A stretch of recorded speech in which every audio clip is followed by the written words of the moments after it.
So what'd you guys build today? Well, we're working on building something. This right here is an awesome OG Corsair case, the C70 Army Green case. It has a bunch of, Army green designs to it and a bunch of little Army accents like this button right here, this detonation button. But what we did was take an old PC out of this case, which actually featured an i7, an i5, 4670K, and a GTX 760, which was very era relevant for this case. And we're going to be doing a sleeper build in it that Jackson's going to talk about.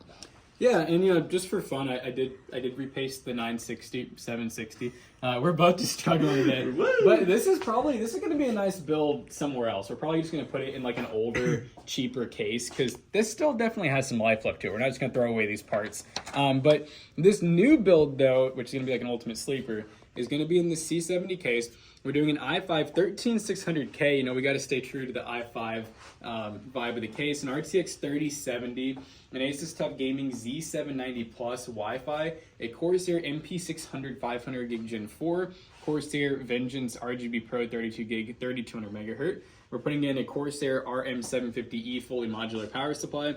We're going to be cooling the CPU with the H100i Elite Capellix, which will go right up top here.